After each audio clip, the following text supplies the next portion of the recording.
are, and welcome to another episode of the Friday Night Movie Podcast.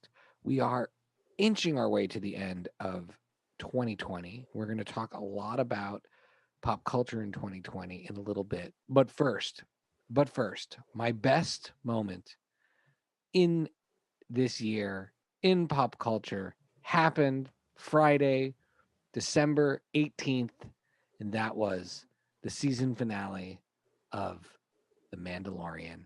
And I'm not really interested in how my sisters are doing right now because I feel one with the Force.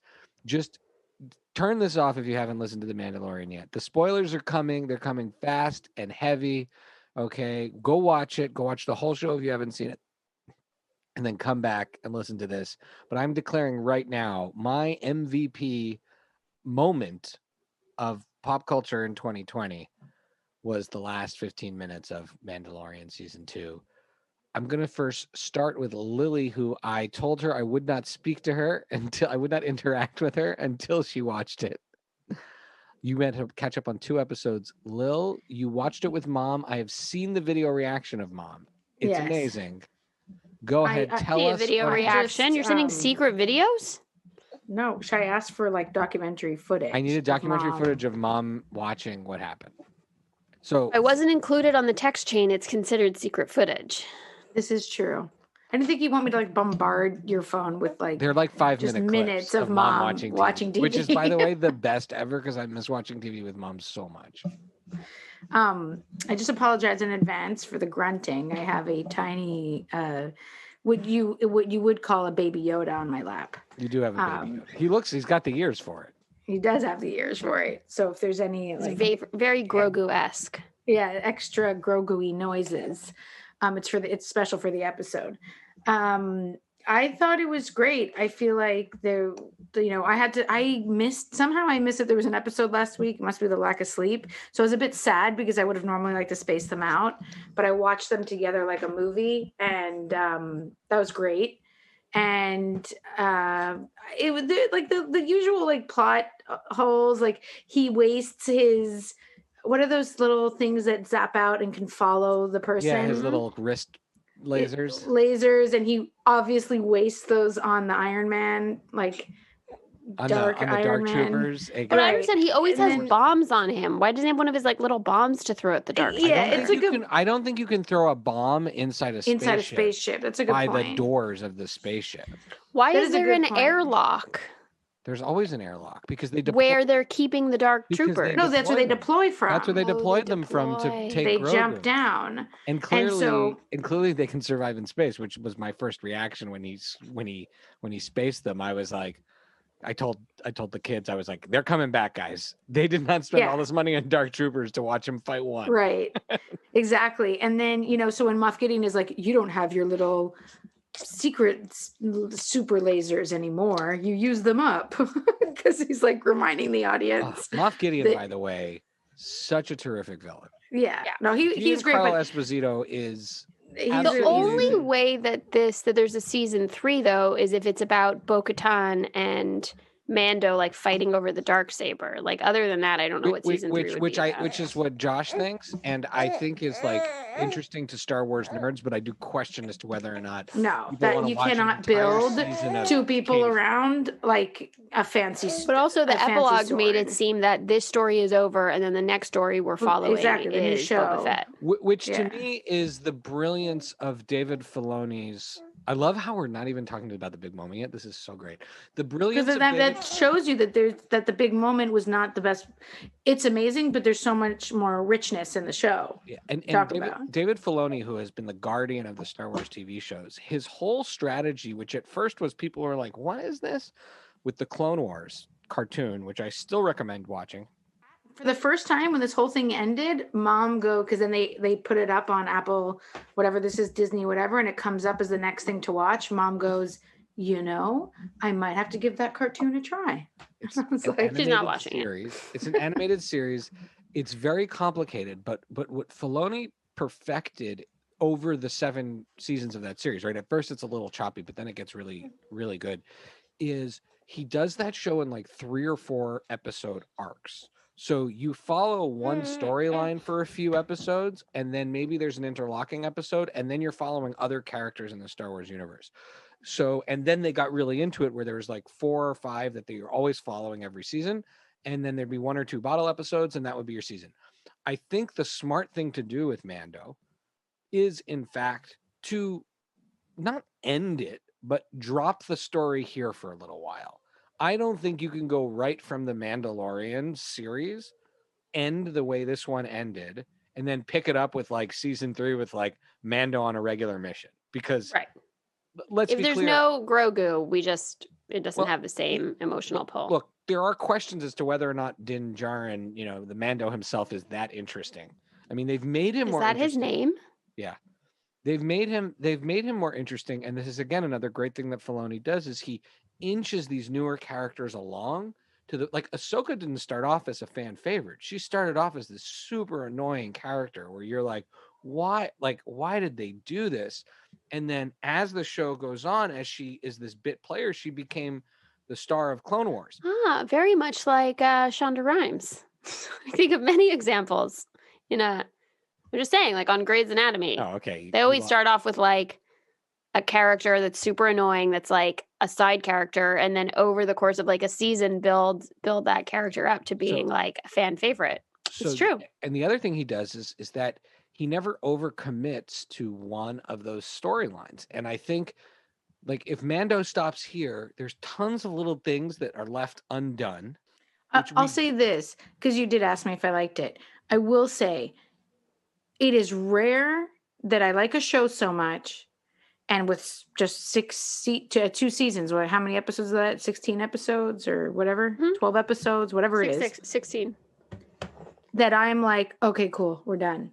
Like, it was so satisfying that just tells you how good it is. Well, the point... Because you're so sad. I don't, like, if they made more, great. I don't need more. I thought they did a beautiful job tying up that story. The storyline is getting Grogu back to his people, to a safe place, and that's what they tie up. That's what they tie up in the end. And so, even though there's Mando show us his face, right, and like having, having Mando actually, I mean, we're seeing him evolve as a character from the beginning to the end because of his attachment to Grogu. But it's really in those like last couple of episodes where we're in the second to last episode, when the Bill Burr character says, whatever you need to do to sleep at night. And I think like that's sort of the pivotal moment where his Mayfield.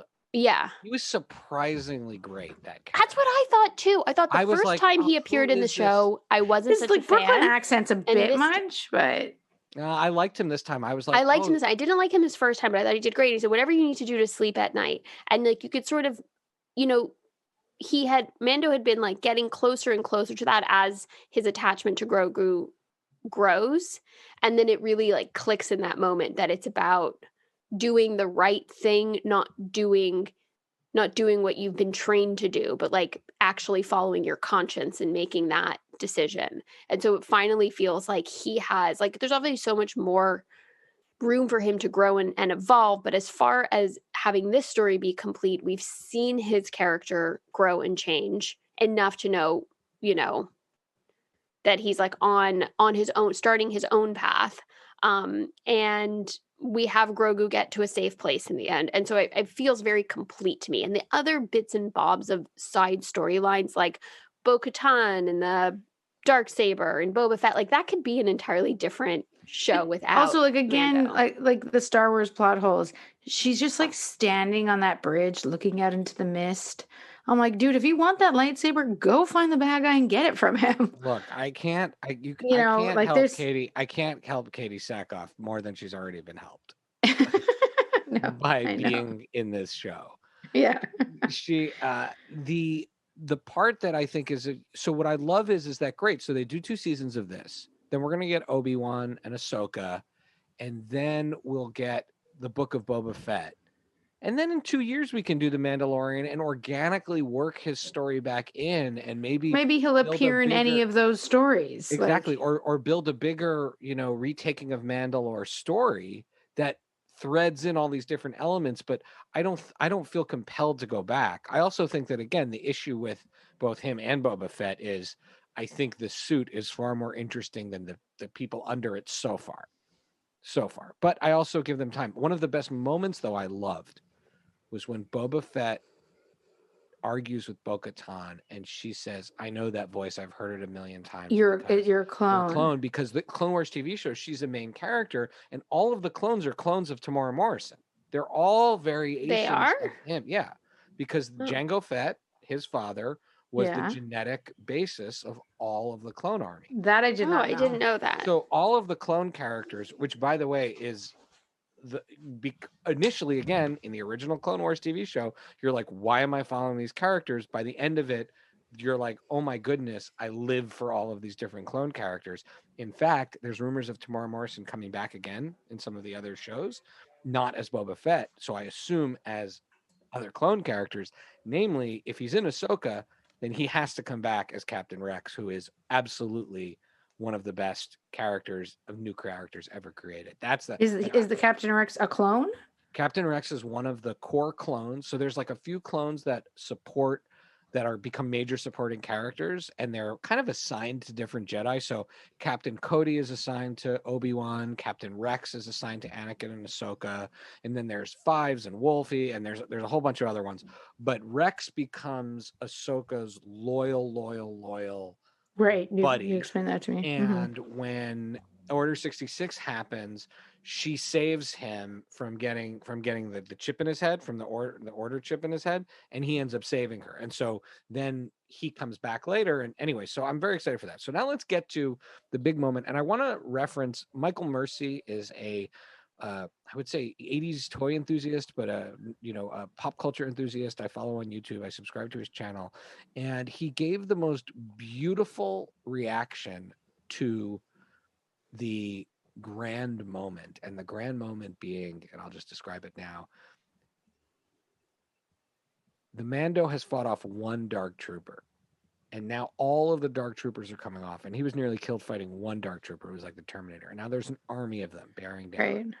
And you see a lone X-Wing fly in. Mom called it. Like, I sent you that video. Mom, the lone X-Wing flies in, and I was in denial. I had seen Mark Hamill post something that said, "Hey, anyone seen any good anything on TV lately?"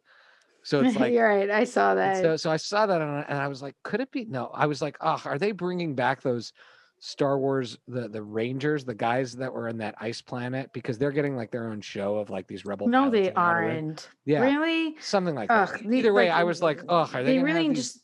They don't know, they don't know how to do things like in any sort of moderate way. Like, they have to smear so much cream cheese on this bagel. That's Disney's fault. That's Disney's fault. But anyways, so I was like, oh God, are they bringing those guys back? I'm like, okay, well, at least the rebels, whatever. Like, I didn't believe it. And then you see the dark hooded figure, and I'm like, oh, I can't emotionally take this as a fake out. I can't do it. Like, I'm like, because you seeing the lone X-Wing, you immediately you want to go. I'm like, wait a minute, could that be? And they did it so great because they did it on the camera. I mean, the way they filmed it was so incredible. It was like the shark in Jaws. And then the blue lightsaber comes out, and you see the gloved hand and the human hand. And blue, do you mean green? Green lightsaber. Sorry, the green lightsaber comes out, and I love the green lightsaber. It drives me, the green lightsaber. That's my chosen lightsaber color. Is Return of the Jedi Luke, and it comes out. And then you see Luke, in that Clint Eastwood, man with no name, calm, quiet, and Mike Mercy said some of this stuff too, how calm he was. And what Mike Mercy said was, he said in his video reaction, he said the saving of a hero, and that this was the true saving of the Luke Skywalker character and the true return of the Jedi that we all grew up with. Because Luke, when you leave him in Return of the Jedi, is optimistic. He's calm. He's wise. He's incredibly powerful with the Force. And here you see him just flow through these robots, just chopping them to pieces, tearing them apart. Like the Mando we've been following for 2 seasons, and he's so badass, and he can barely beat one of them with his little stick. And Luke just pulls these guys apart in a way that is reminiscent to Darth Vader at the end of Rogue One. It's like he's cutting through butter is what Right. it felt like with a hot And knife. and in the old comic books that follow that were from when I was a kid, the Dark Horse comics that are now no longer canon, that was what Luke was afterwards. He's this steely, and he tears through and he comes in all calm, and I'm at chills. And at that point, I'm like, I had chills. even if it's not Mark Hamill or a de-aged Mark Hamill, and I'm imagining what it's going to be. But didn't that, okay, let's just pause for a moment. And Hold on, I almost wish, somebody would tell me, no, that is Mark Hamill. They did CGI or whatever. No, they did. It's a de-aged Mark Hamill. It's a de-aged Mark. I thought it was beautifully done. It was beautifully done. But again, in that moment, I'm so distracted trying to figure out how they made him. Oh, I didn't think about that at all. I was just like, it's Luke Skywalker. I don't even thinking about Mark Hamill. It took me out of it. Luke is back. He's beautiful. He's back. And I think that's part of, I agree with Becky in that we could nitpick it, but the point is that this is the return of Luke and being given a proper. I think it's amazing. I can't get over how they could de-age like that. Like it's you know what? Maybe I'm over it because I saw the fucking Irishman for 4 hours. That's the only thing good about that movie. I thought that they invented that technology, tried it out for 4 hours, and now everybody can use it. Well, I think it's okay, and that they used it sparingly and in the dark, and he doesn't say much. You told me that it might be Sebastian Stan, so I was kind of like waiting for it, and then I was wondering, is that Sebastian Stan but with makeup? Me too. No. I didn't look at the credits until afterwards. It was Mark Hamill, and at least it was Mark Hamill's voice. Look, I think if they want to do a Luke show and Mark Hamill gives his blessing for Sebastian Stan to be the actor, then that's great. Sebastian Stan's a great actor, and he could do a good job. I think we would buy that. Rosario Dawson as Ahsoka was long the fan pick. Fans always imagined Rosario Dawson as Ahsoka Tano. One of the problems with what's his name, Alden Ehrenreich or whatever his name is from Han Solo, is that if he was going to be an unknown, he had to be. Actually, he wasn't even a bad part of it. He was fine. He did a good job. It's okay, but it wasn't. It didn't have that. People didn't have that same connection. Like Ewan McGregor as Obi-Wan, perfect. And everybody loves it, and people want a whole show of that Obi-Wan Kenobi. So I think there is a basis for at some point having someone else, because people want to see Luke and Luke back to being Luke, and also the calm. They're going to do a show that includes Luke, so they can retcon Last Jedi and the BS about him like killing all the kids.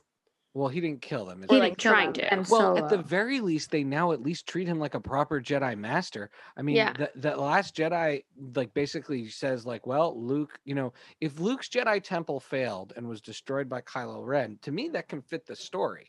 But if the entire basis of it is Luke's mistake, then that's a problem. If Luke doesn't train any other Jedis, like he now has 15 years. But how does this? My question is though, is like how now this reveal.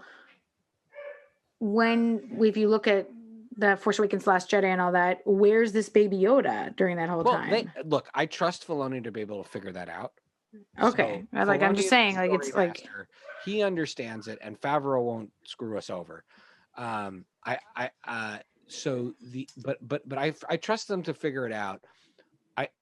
It's entirely possible Baby Yoda goes into hiding. It's entirely possible Baby Yoda dies in that, and that in that final battle there is a dramatic Kylo Ren Grogu fight, and Grogu dies, and that's one of the tragic moments that leaves Luke to exile himself. Then you'd actually have some more stakes. That would make more sense. All of the Jedi Temple, right? Like that's one of the things that they did with Anakin Skywalker.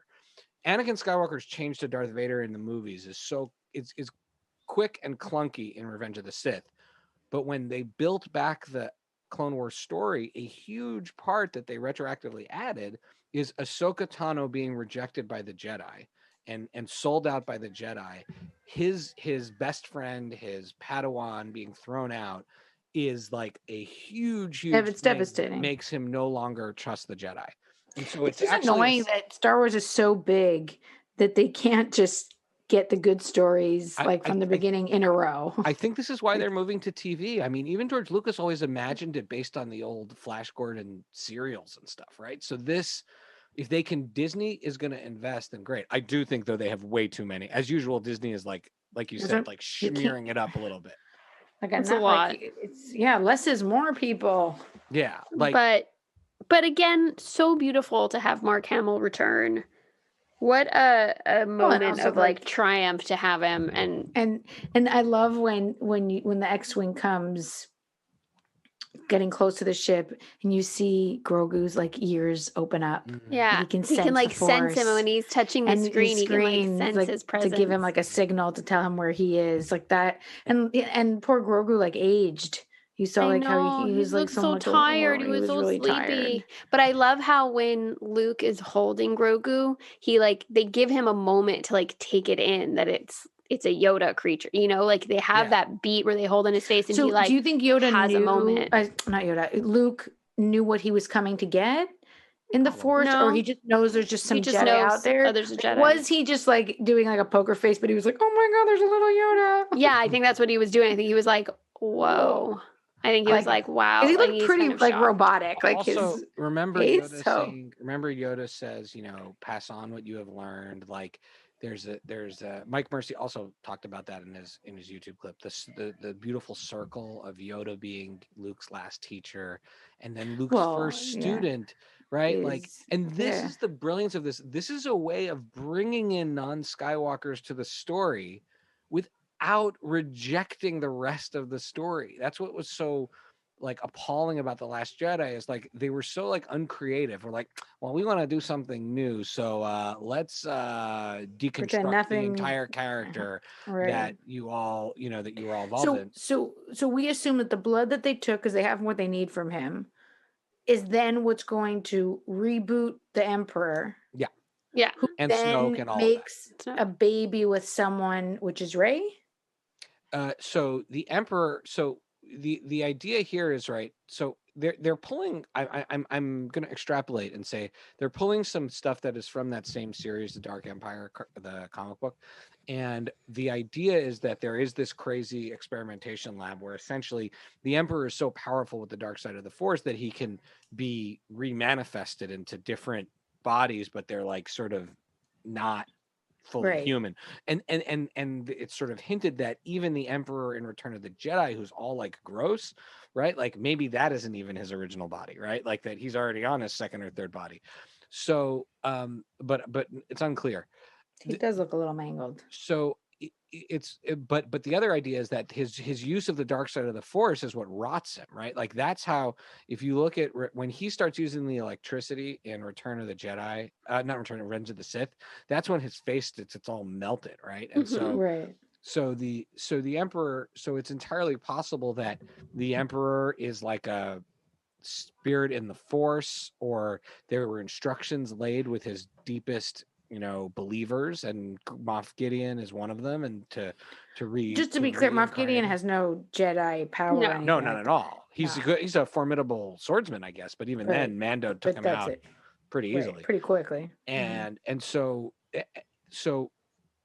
the Emperor was clearly obsessed with having eternal life, and so his creating of offspring was part of that quest, right? Like he created his son in order to, and his son may not have been a son, it may have been a clone, it may have been another clone, and that clone wasn't evil, right? Like then meets a woman or whatever, has a baby, that baby's Rey. So really she's the granddaughter. Exactly. Which, by the way, kind of is similar to Anakin. If you believe Anakin was created by the dark side of the Force, once again, like here's what I could imagine happening. Anakin was created by the dark side of the Force, and it got away from him, right? It got away from the Emperor. So then the Emperor's like, fine, this time we're going to clone me while I'm alive, because I know if it's from me, then it's going to be perfect. And it gets away from him again, too, because people have their own will, and the good side of the Force is its own thing. And that kid gets away, and then Rey comes. By the way, that's a compelling story. That's interesting. I do think, though, what is amazing about this scene, and and then we can close here with your final impressions, but what Favreau does here is, or Favreau, his mom says. Favreau, his mom says. Favreau and Filoni do here is I'm not saying they've made The Last Jedi the Star Wars holiday special, but they have pretty much closed the book on this idea that for Star Wars to go ahead, you needed to ruin Luke's character. Like they're clearly committed to, no, guys, you know, if we can move this thing forward without ruining the people you grew up with loving, period.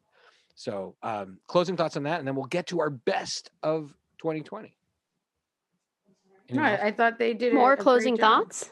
I don't know. No, Do you that's have it. I closing thought they- thoughts? I'm giving you the last I words. if thought, you want them. there's a few No, little plot holes that were kind of funny, and I thought they did a fantastic job. A movie, see, if it's so good that you don't notice the plot holes, then it's great. Okay, so 2020, a strange, challenging, difficult year for the world, for the United States. And we've talked a lot about elements of that this year. We're going to sidestep the serious stuff, although I think it's going to thread into our conversation a little bit. Come back and forth. It'll come back in. And we're going to talk about, and I do believe in being grateful and optimistic. And that is also a reflection of our privilege, I know. But let's think about what was best in 2020. We've got 3 major categories, and then we'll do MVP. Did anybody else have a hard time remembering what they've seen? I had to go look through our old episodes. Oh, such a blur. So we're going to first start with, because not a lot came out in 2020. In fact, I looked on my Letterboxd account. Okay. I looked on my Letterboxd account which movies that came out in 2020 that I saw. Okay. Just movies that came out in 2020. Okay. Okay. These are the only movies I saw that came out in 2020. Palm Springs, Onward, Red Sun, which is an animated Superman movie, Bloodshot, Extraction, excretion more like, Eurovision, Eurovision. American Pickle, Zappa, Friendsgiving, and The Happiest Season. That's it. Those are all the movies I saw. If you look at my... those are the ones you saw. Okay, there's more movies released. No, but those are the ones I saw that came out in 2020. Maybe there's a couple other, but that's not that much. So let's just start with shows, though. We still got a lot of shows in 2020. A lot of shows. What were your best shows or seasons that came out in 2020? You can throw it some buy, some rent, or you can just make it all buy. Lily, start us off. No. Really, me? Okay, fine. Barely I'll start us off. No, I'll start it off. Make up your mind. I'll go. Be sure. I go. Are you sure? Yes. Okay. Sure? I'm gonna regret it because I feel like I don't remember half the shit that goes on in my head. But I'm gonna start with these are new shows that came out in 2020 or seasons that came out in 2020. Oh, I thought Lily, don't worry. Don't overthink it. God. We don't have time to. It's already taking too long. Okay. I did only new because that's what I thought the rules were. Like Queen's you care Gambit. what the rules are. No, I was trying to follow the rules. Queen's Gambit, I thought was fantastic, aka sexy chess. Never have I ever. For Becky, not sexy enough. Not sexy enough chess. Never have I ever. Yeah, that's on my list too. When we have ones that are on the same list, that too, I love that show. I thought it was amazing. I can't wait for season 2, which they've just made some casting announcements on that. Oh, cool. Obviously, Normal People, which we did a whole ep with Melanie, the great Melanie Rubin. That's on my list. Ted Lasso, which was it's on everyone's list. Yeah, from heaven. Ted Lasso wins TV. The Mandalorian now wins, but Ted Lasso and The Mandalorian win television this year. I wrote this before. Nothing else came out this year. Those two, perfect. Yeah. And if you're talking about seasons, I also really liked Love Life. I thought that was quite fun and new for me. And then if you're talking about things that came out, I'm enjoying David Letterman's This Guest Needs No Introduction, his new season, which came out in 2020, part film before COVID, part film during COVID. And I thought his interview with Lizzo was fantastic. He has always been an amazing interviewer. I think back to after 9/11 when he did his first shows and interviews. He just asks questions that he's interested in, and they're interesting and honest. And it's just I find very, very honest. So I would say to me, it's pretty much the top. How about you, Beck? So Love on the Spectrum. That was a very special show, I thought. I really, really loved Insecure season 4. I thought it saw the most growth from its central characters and saw everybody in the show moving moving towards an interesting place. So I really love that. Normal People, Ted Lasso. I haven't finished The Flight Attendant, and I'm also in that middle of that binge excitement of it. So it's a bit preemptive to put it on my list. But what I will say is that it is such a good mystery and fun thriller and pretty dark. A thriller, and it's not a rom-com. No, it's not a No, rom-com. thriller. It's I like texted you guys that. it's like a dark mystery thriller, but Shout like out to fun Shelley the for way it's done. recommending it. And so I think for me, it's really refreshing to watch something that's not just like it's a well done genre, because I find a lot of the times if you're doing like mystery, it ends up you have to watch Mindhunter. And I don't want to watch something so dark. So it's like not as dark as Mindhunter, but not as like happy-go-lucky as, anything else I mentioned. So it's dark but fun. And then I will say, like, Lovecraft, I stole that from your list, Shai. But I think, like, when I was watching that It's funny because show, both of you were not. You did not you weren't. No, I strong was on the super Rex into it for by that. the end. The first 3 episodes I really had a hard time with, and then from episode 4 on, I loved until the final episode, which I was iffy on. But that Also, middle I of have that to show say, was so mind any blowing. show for which our guest was later Cadenard is going to be at the tops, because I would say Cadenard is one of the best guests like we've ever have and will continue to have. And I talked to her this morning, and I cannot wait to have her back. So those like the shows that we then break down with her end up, even if I liked Lovecraft Country, but like even if I wasn't, the fact that we then go so deep with her on those, then I just like instantly. Yeah, I think it was very time. much, it sparked really interesting conversations, thoughts, just educating myself. Like I think it was very provocative for me, and I enjoyed the overall experience beyond just each episode. So that definitely are my top shows. Journey Smollett is out of this world. Just phenomenal. Would have thought, considering she was not great in Friday Night Lights. She was good in Friday Night Lights. She was great in Friday Night Lights. She was the. What are you talking about? Right. Becomes like the coach. No, she was okay. She's great, but I think she needed a different conversation for a different time. Okay. Yeah. Well, all right, so now, can I make an amendment to mine? Just go. Yeah, it's so cute the way Lily's playing this game where she asks permission and follows the rules. It's I'm just really upset that I forgot about it. Space Force. That was okay. That was like, so for me, that's for sure is one of the best things I saw this year. That's a great renter. So for me, for my buys, it was Ted Lasso, Mando, and Lovecraft Country of the new shows. Hunters and Space Force are both in this rent zone for me because I liked them a lot. I want to see season 2 from both of these seasons go well. Like Hunters got a season 2, which I wasn't sure it was going to get. I'm glad it's being given a chance to sort of tweak some of the things that were wrong with it. In Space Force, I really want to see where the story's going. But I will say, in terms of, I'll preview, one of my MVPs of the year is definitely Tawny Newsome, who is an actor I really wasn't familiar with. And I absolutely think she's incredible and have now absorbed as much as I can of her work. And so she's one of my MVPs of the year coming out of it. And then another one that I want to say is a really good show. But again, I want to see where it goes next, although I loved it and it has another one of my MVPs of the year is Upload. I loved Upload. Oh yeah, Upload. I loved that one. I loved Upload. That's Amazon Prime for people. I want to see where Upload season 2 takes us before I get. That's great. Before I put it in full buy category. But in that one, Andy Allo is just so incredible. I really want to see more of her and more of her work. And so she's one of my MVPs of the year. So let's talk about, this was a big year for binging shows. So of non-new shows, of non-2020 shows, of things you discovered, of which we all watched a ton, what were some of your biggest, best of the year? I'll have Becky start this time. So it's a triple threat. Avatar, Korra, Dragon Prince. I'm genuinely jealous, Becky, that you I'm also emotionally overwhelmed that you watched all of these in 1 year. Like I watched these over a long period of time. Like the fact that this was all in 1 year, it feels like I've been ruined. It's hard, right? It's really hard.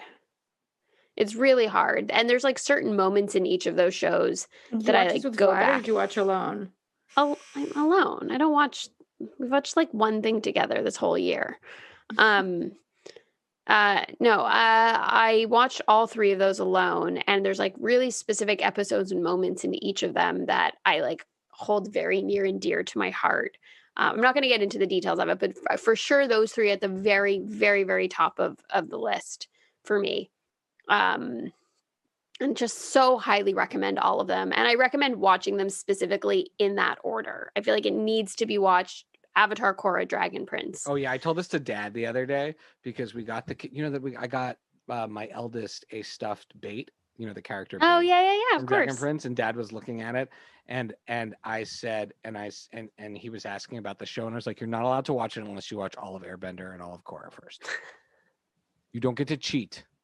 You don't get to cheat. I also don't think you'd appreciate it as much in the way that you should unless you've seen Avatar and Korra first. Yeah. And then other just fun ones, like, I mean, Selling Sunset was new this year, but that was like such a fun one to binge. Friday Night Dinner I'm obsessed with. What's funny is like I had been watching Schitt's Creek last year, but the reason I put it on this list is because I rewatched it from beginning to end. Oh wow! I actually haven't ended it yet. I'm pulling a Lily with Parks and Rec. I haven't seen the last season. Sorry, except for the last season. But seasons 1 through 5, I finished around the time Sunny was born at the end of November because I watched it in the hospital when I came home. And then in the new year, I restarted it from episode 1 and watched it all the way through. And then just like other shows, like I like Love Life and Outlander. Those are just other. I think this for me was more of like a combination of shows I binged this year and then just like other shows I really loved that are my more like honorable mentions. But yeah, that's my list. A little eclectic. Lil, what do you got for us? The shows that I mentioned before, I could put in this category too. Because I didn't know, I thought those were just like new stuff. So I could definitely do the same. But things that I really loved watching this year was Shrill.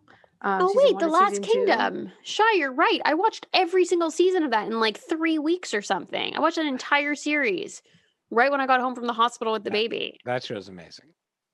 So that should be on your list. Sorry, that's on my list. I was just looking at Shai's I watched Shrill as if it was like one long thing.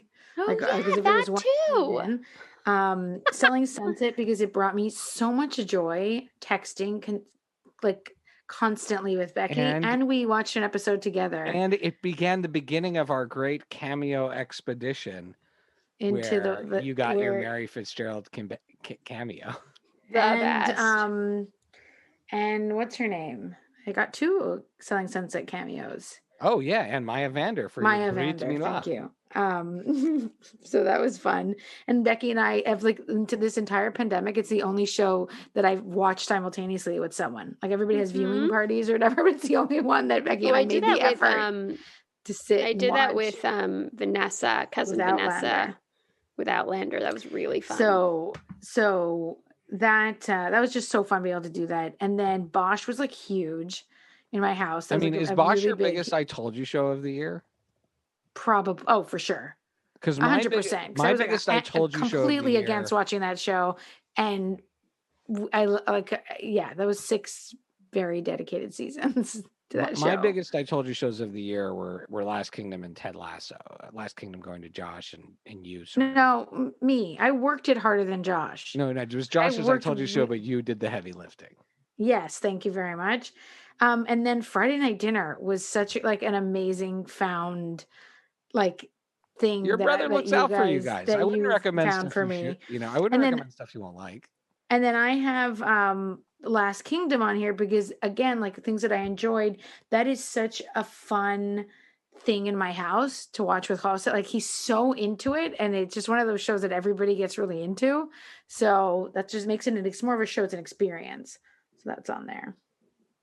That's great. I'm sure there's more things, but I can't think of them. And so for me, Dragon Prince, I hadn't discovered that yet. That's amazing. Kipo and the Age of the Wonder Beasts. Beck, just get ready. It's a nice after aperitif or whatever you want to call it. Yeah, I watched the first episode, I think. Yeah, you gotta watch. I haven't had a chance to really dig in. You need a few, but it's only 3 seasons and it's awesome. Last Kingdom, Watchmen, I watched this year, even though I think it was from last year. I don't know, whatever. Watchmen was amazing. I feel like it was part of this year for me. Friday Night Dinner, Never Have I Ever. I guess that counts in the other category too. honestly, Charlotte, I don't know if you remember, we watched Yeah, that of course. Stevie's Of course. Stevie's show. That was so fun to Fantastic. watch again and to get through, and so fantastic and so funny. And I think And then we about got to have her on the pod to talk about it. It's great. I keep thinking about the interactions between her and the boss, who isn't really the boss, like the great reveal at the end of That's that great. episode. And I just think about those characters all the time. And then NTSF SD SUV, which is Paul Scheer's show that is the So send-ups insane. of the serial crime shows that mom watches. I now, every one of those shows that I watch, every time I put one on, like Numbers or The Mentalist or Castle, like those are kind of the ones I watch. I can't help but cracking up. Like Paul Scheer's 10-minute versions of those is better than all of those shows, and it's so funny, and it has every great actor, and I just think it's it's almost like they just took the scripts from those shows. It's like they barely change anything. It's amazing.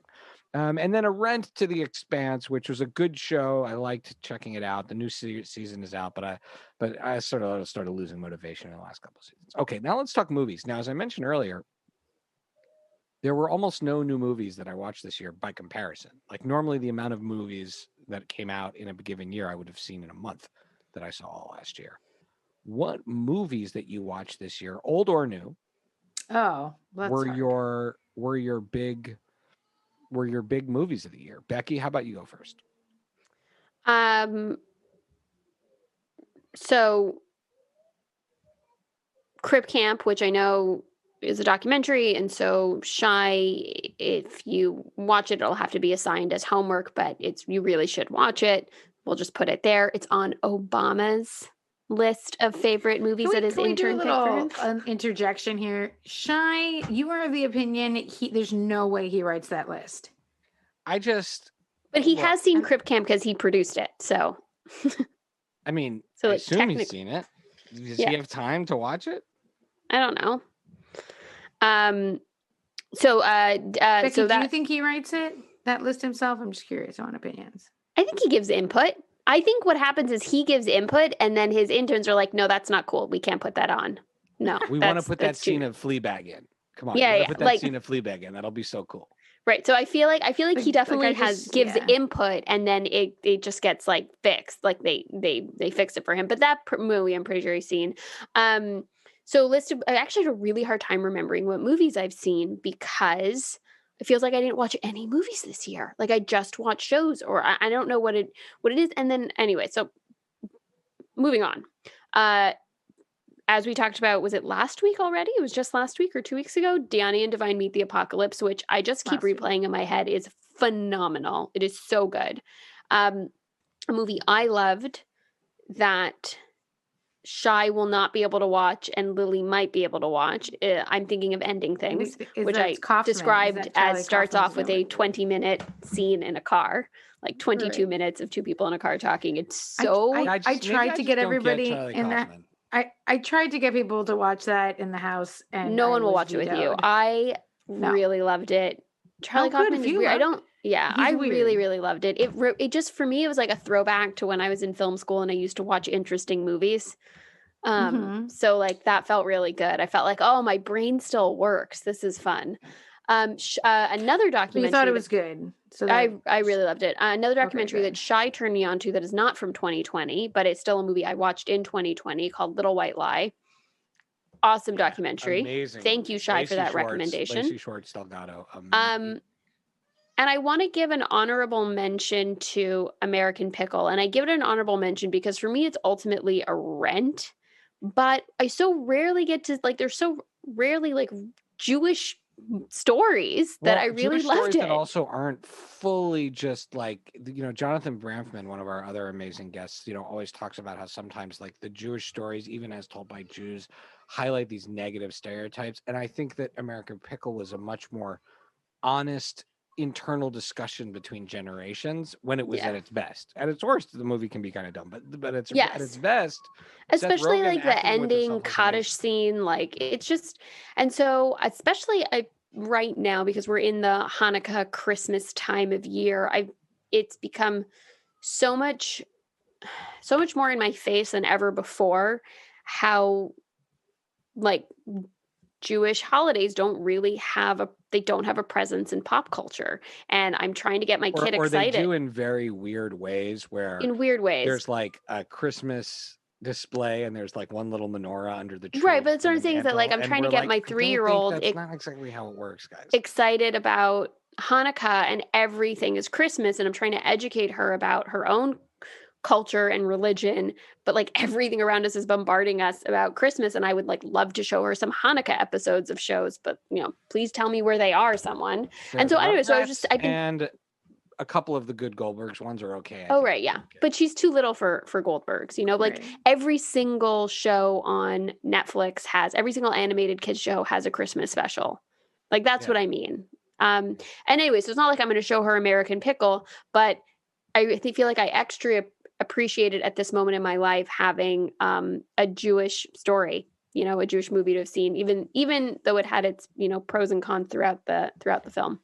So there's just a few that I liked this year. Oh, and I guess I should say Onward because my husband worked on that. So Onward's on my list Love for it. real. I'll say nice things about it. Lil, how about you? Did you remember anything you saw this year? I'm remembering as we speak. You go. Okay. So for me, I would say I have a very, very strange list. This is a very strange list. And I love all of these for different reasons. So I'm going to put at my number one and my number two that I'm listing couldn't be more different. But my number one, it's also a new movie that made me so joyful, is Eurovision. That is probably the movie I watched the most over and over again this year. I listened to that album nonstop. I thought Will Ferrell and Rachel McAdams were so wonderful. And even though it's too long, I don't care. I think that is, to me, a lasting movie. And I wish more people got it because I got it and I absolutely adored it. Plus, I had the amazing opportunity to interview the Eurovision winner, Netta, the Israeli Eurovision winner, which is in one of our past episodes. You guys should check that out if you're listening. Very proud of that. But that was a really, really special movie experience for me. The other film that just was the most powerful movie I saw this year, and I regret that I hadn't seen it earlier, I'm embarrassed I hadn't seen it earlier, is I Am Not Your Negro, the movie about James Baldwin. Absolutely magnetic.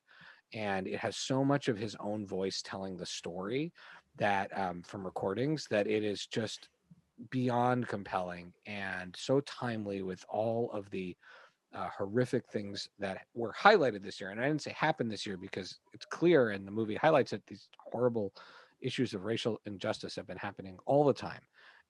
But this year they really got highlighted, and I'm Not Your Negro really, really reminds you of how long and how deep these things have been an issue, and does it in a beyond compelling way. And you know how I feel about documentaries, but this one I felt like I was watching an action movie because of the intensity of it. It's so incredible. And then my next two go together. They gave me so much joy. The Selling and Deani and Divine Meet the Apocalypse, and then to be capped off by getting to speak to Gabe and Etta last week was just incredible. Yeah. Even without that, those movies had the quirky humor and heart that I just love. It's that Parks and Rec, it's that Schitt's Creek, it's that spot in your heart that is both funny, but you're also caring about the people. Onward was really special for me. I thought that was just such an awesome metal Pixar movie. Like, it was the most metal of any of the Pixar movies. It wasn't, it had all the Pixar conventions, but the soundtrack was great. And was it Julie Louis-Dreyfus? Was she in it? She was like one. She plays the mom, and Octavia Spencer is like the one, is like the Manticore lady. Yeah. Like that was, I thought I was so good. And then I'll just group together. I watched a lot of like really weird cult movies this year, including yes, as did I, for episodes we were supposed to record and then didn't. We will do a cult movie episode and it will be amazing. Okay. And Becky has been working hard, but Lily hasn't watched any of them. But I watched Scanners, Bad Taste, Hell Comes to Frogtown, and I rewatched Buckaroo Banzai. These movies are all just so freaking weird. Did you watch They Live? I've seen They Live like 5 times. I don't need to rewatch it. I love that movie. Are you kidding? With Keith David and Rowdy Roddy Piper. That I've seen. It's an era of schlocky movie that couldn't be recreated now. I would say Piranha Piranha 3 Double D, Paul which Allie and Scheer. I watched with Paul Scheer and a bunch of other people. That was like as close as I've gotten to that era of schlock, that where you can, it's 80-90 minutes long and you can just enjoy it, but it's also I enjoyed the fun of being home and being like, I'm gonna watch this movie about frogs in the mutant future. So one of the things we do. Can I say mine? Oh, okay. Well, I can't. No, you So I don't get to say mine? Just you go can quickly. you can go. I just forgot I'm used to going last. Okay, I'll be fast. Kajillionaire, which I loved, and like Becky said, it made me remind myself that my brain works by the fantastic Miranda July. It's weird and awesome. Of course, Deanna and Divine Meet the Apocalypse. That movie I adored. I Onward was very just watched special. that, and also that packing scene makes me so happy because it makes me think of you. It makes me feel like I'm close to you. That's like every time I leave the house. Onward made me happy when I watched it pregnant, and made me super happy when I watched it with my two boys. You have two 'cause boys. I have two boys and they're brothers, and we always talk about Ian and Barley as being great brothers. I actually really like The Gentleman with one's that? McConaughey. That was a good Guy Ritchie I thought return that to was form. fun, Was that yeah, from and this year or last year? That's this year. Okay. And that was Does like it at the beginning of matter? the pandemic when I felt like there was like nothing new, and I was just like so excited. And then mine are all from this year. And then the Chicago 7, I thought that was great on Netflix. Oh, I haven't seen that yet. But there's a lot more movies I need to see, like on my list. I don't know if you want to jump to different things you're looking forward to, but I'm very much looking forward to That's watching. our next episode. Oh, okay. Looking forward to The few things I just say I'm looking forward to the few things that you guys suggested that I hadn't seen. Oh, okay. Well, you can say that if you want to, if you're giving us credit for things. No, I'm just saying I have other things I'd like to see, but what you guys have said that I haven't seen yet. All right. One of our great Friday night movie traditions is MVPs, LVPs, and MIPs. Our most valuable players or performers, our least valuable players and performers, and our most improved. And it's always fun to define why. But I think, again, in a very, very complicated year, it's really interesting to talk about which artists were our MVPs. Becky, take it away. So my MVP has been Colbert. I like every single morning I watch on YouTube his bits from the night before. And I have a lot, like the way I deal with all the COVID anxiety is just by like, I don't read the news and like the election stuff. I am just very detached from actual news, and the way I've been able to like piece by piece digest what's happening in the country is just by watching him, and he makes me like very happy. I feel like every morning I like turn on that like 10 minutes of YouTube, and it like, I don't know, it's just like I'm catching up with a friend. So that actually has been a very important daily routine for me, is watching my like little Colbert clips in the morning. So that really is my MVP for like this, this part of 2020. I'm just going to leave it there. Yeah. That's it. Okay. I'm just going to give you the one. All right, Lil. My MVPs are You're the Worst, because that... You mean the cast of that show? Yeah, or the show. I'm played by my own rules. Okay. Because that got that me this through... year? No, that was... but of my MVP, it ended this year. Allie and I watched it last year when we were visiting you back. And yeah. That was a year ago. My goodness. That's crazy. And for me, it was like the most anxious part of my second round of IVF, and just watching these terrible people who are also very funny got me through it. So they were for sure my MVPs. And then little things that like I've watched that meant a lot, that I very much enjoyed, but aren't like my favorite show, but I feel like those count as MVPs that kind of like helped like in these other moments, especially this past few months. Song Explorer, which Becky introduced to me as a podcast. Song Exploder? Song Exploder? What did I say? Explorer? Song Exploder. It's a great podcast. Right. But they made a show on Netflix.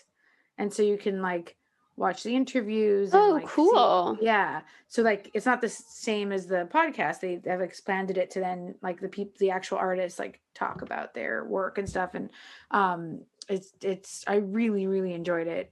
And movies that made us also. Like if you're in like a rough moment and you're kind of nothing to watch, and these like little like kind of reality shows or whatever, I thought that was really fun.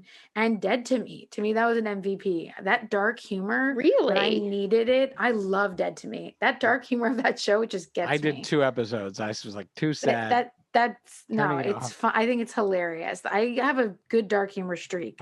So those were like my little MVPs. Yeah. Okay. Well. Okay. So here are my MVPs. Obviously, Filoni and Favreau. We talked about them. Nicole Byer. I had never fully immersed Oh, myself that's in a good Nicole one. I Byer, have to Yeah. I have to but bump that I thought up. about but that. I nailed agree. it. Nailed I it. thought about that. Nailed it. And her show was huge nailed for it. It your was so family. big for my family. We made our own home nailed it videos. My kids learned to bake because of that show. They imitate like when they host it in our house, one of them always plays the role of Nicole. She's a role model to them. She's so great. And then Leah Jones from the Finding Favorites podcast turned me on to Nicole's actual podcasts, which are also brilliant. So Nicole Byer, MVP. I also want to give an MVP to some musicians that we had as guests on the show who are local to here. Sheila, the Tucker sisters. I got up every morning for months and walked my dog for an hour or sometimes 2. And I can't tell you how many of those walks start off with their song "We Are" from their album Protect Your Art, and they are just amazing and creative and just so badass. So Sheila, they're on Spotify and everywhere else. Tawny Newsome, who I mentioned earlier, who I discovered through Space Force, but then went back and I watched Bajillion Dollar Properties that had her in it, and I follow her. She's brilliant. She's a musician, singer, actor, so funny. Andy Allo from Upload, also absolutely incredible, another MVP of the year. And then I have one really special MVP, and this is to Paul Scheer. Paul Scheer, who hosts the How Did This Get Made podcast.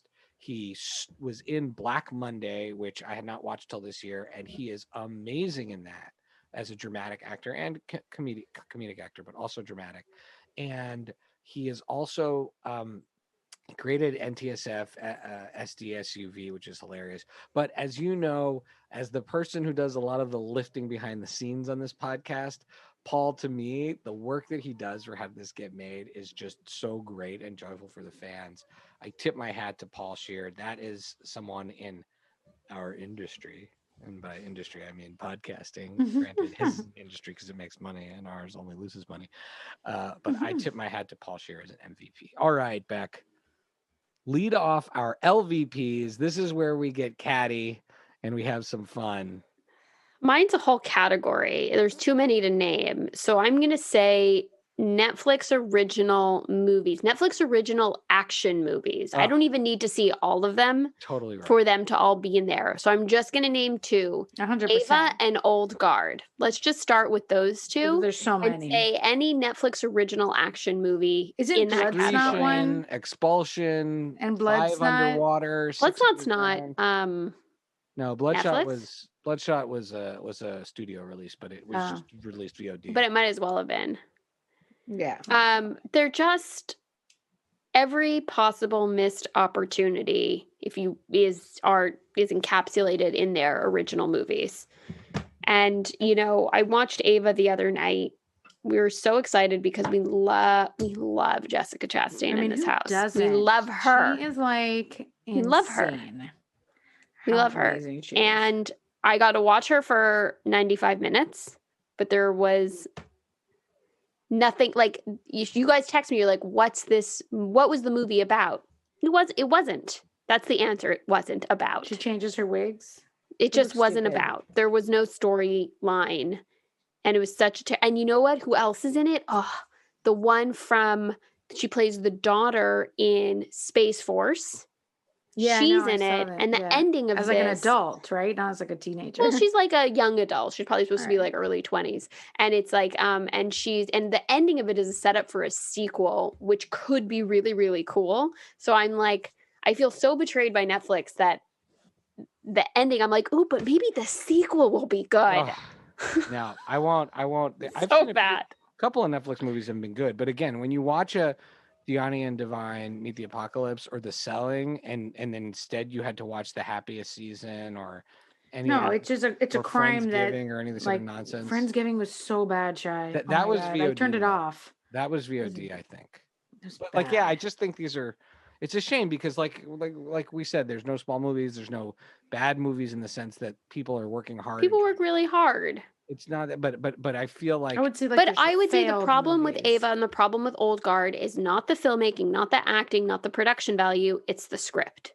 There is Right, it's just like- not a great story in there. it's like they. Well, because they feel like I if they do have think all some that of the other big stuff, they don't stars- need it. I do think some of the big stars look like they're phoning it in some of these movies. I do think like they're taking that Netflix. It's sort of like the people who do the, like in the movie Lost in Translation, when the famous actor goes overseas and does, the like a whiskey perfume commercial ad or a whiskey commercial in a foreign country. For a lot but you know, of this money. had John Malkovich. It's like here, there's like Colin Nicole Kidman Farrell. on ads everywhere here selling stuff, and Brad Pitt in Europe. There's all these There's ads just that you guys don't There's have. just like also a storyline in Ava where like you know what? I'm not going to waste time Okay. on the pod. We'll talk about it later. Go. All right, Next. LVP. Lily, your LVPs. Here's the thing. If you choose not to watch a show because you're like, ugh, I don't want to watch this show, but then somebody moves into your house from overseas and then watches it all the time, and it's on like your big TV in your living room, and you're coming in and out, it's like you're being forced to watch it. And to me, that's the Alienist. I actively chose not to watch it. I watched the first like episode or two, and I was like, ugh, I don't want to watch this. Like weird old time murdery stuff. I thought you loved And serial killers and murders. And I cults you and know things. what? But it was just like Hossa didn't like it because it's too hard for him to understand with that old timey English. He was like, forget it. I'll watch murder, but I don't want to have to read. So he's definitely wasn't into it. And it just felt like it was really dark. But mom put away 2 seasons in like 6 days, Mom and it is was the on best. all the time. And she's like, oh, Lily, you're not going to watch season 2. It's just about killing babies. I was like, Mom. Jesus. I was like, are you serious? She's like, no. Look away, Lil. Look I'll watch away. Any was show like, this- with Mom. I will No, watch except this one. a mid-season 9 episode of NCIS. Yes, but Poconos it made or me whatever. really think that mom just needed her space because she was just like, no one's gonna watch this shit with me. So she watched that one by herself. So that's my LVP because no, thank you. Then also like shows. I've been reading about all these shows that like have mentioned COVID and have people in masks. Like Blackish apparently did a really great job with their first episode acknowledging COVID, but then after that and the rest of the show, there's no masks and everybody's together. So like that makes no sense. Grey's Anatomy has done the opposite. They've leaned in so hard. Every time I watch Allie watching that show, it's some horrific hospital situation in the. But context also of the like now pandemic. they're adding COVID and they're not only making it realistic, but like everybody has it on the show and like the main character's almost dying and people are just dying. And I'm like, I get that you want to mention it, but this is not what I came for. So LVP, I don't need that much realism. Sorry. And then Outer Banks, because Allie made me watch that show, then ignored all my texts about it and So you're would just not So is engage. Allie the John LVP or is B. Outer Banks the LVP? both. Don't make Allie your LVP. Allie, if you're listening, still never text me back about John B. And so not only was that show not good, but then I didn't even get to trash talk it with the person who made me watch it. She like ghosted me about it, which I guess maybe that was like a prank, Allie. Maybe she pranked me. Which case? No, she's like my kids know, like we play a game where I call our mom or I call Bubba and I call her and I say, hey kids, do you think she's going to pick up the phone? And they go, no, because they know mom never can find her phone. Well, Allie doesn't answer text. Allie's pretty close. My LVP, and it's actually just going to take years for him to be unseated, is Ryan Johnson, because every time I see something good in Star Wars. So Ryan Johnson gets a rollover from year to year. No one else does, but he can just keep rolling until over. someone in pop culture. Like I will say, there are some politicians, some very high-ranking politicians I could have put there, but I was like, we're not going to make this political. Oh, BTW, because I thought the rules would had to be a new show. One of the best things I watched this year was The Politician. Oh yeah, for sure. I just didn't add it because I thought it had to be new. But to me, just he'll have that space between now and when someone does something worse to something from my childhood than he did, and that's just the way it is. And the perfection of this last Mando episode only further highlights how he will be the LVP forever. Now, most improved, Becky Beck. Oh, for me, most improved is season 2 of The Mandalorian, which the first couple episodes, I was just like, what is his character doing? What are these choices? What? And then from the first episode to the last, that to me is my biggest improvement because it ended, That's a good point. wow, such a strong And ending. he actually developed like his Yeah, character. exactly. So, so there we go. All right. And Me was Lil? Watchmen because I went from literally not understanding anything that was going on in that show to then loving, I would say, like the second half of the season of that mini series or limited series, and then getting to discuss it on the pod. It was so phenomenal. So that was mine. So for me, this isn't as much as a most improved as much as I never had any desire to watch it, and then I watched it, and then and I thought it was pretty funny, and then it immediately became a family. When I say a family show, my family stops what they're doing to watch random reruns of the show, and that is Bob's Burgers. All four of us sit down. It's barely appropriate for my children. But we just sat the other night and to sit, when Allie laughs so hard that she's like giggling and crying, she Mhm. laughs so hard. She giggles and cries while she's watching the show, and the kids do. And as a parent, that's just like a huge joy. So it's a show that I thought was really funny. I watched a few episodes. I said, hey guys, you got to try this. But then it like shot up in enjoyment and became this like massive family thing. So I absolutely love that show. So in our next episode, which will be our last of the year, we're going to talk about what we are looking forward to most next year. Okay. Right. We're going to have our New Year's pop culture resolutions, if you will. And when we do that, we'll talk about what we're looking ahead. So since this was almost all Rex and shout outs, I don't know if anybody has anything else they want to mention before we wrap up, but do so around the time that you say your social media stuff. Lily, where can people follow you? And do you have anything else to add? On the Twitter, Chichi, Chichik Gomez.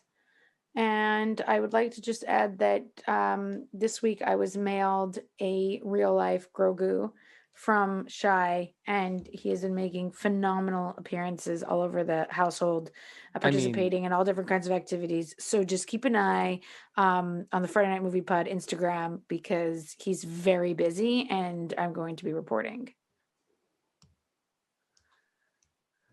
Cool. You can follow me at PaperBKPrincess on Twitter. And I also want to announce that I am now officially an art collector.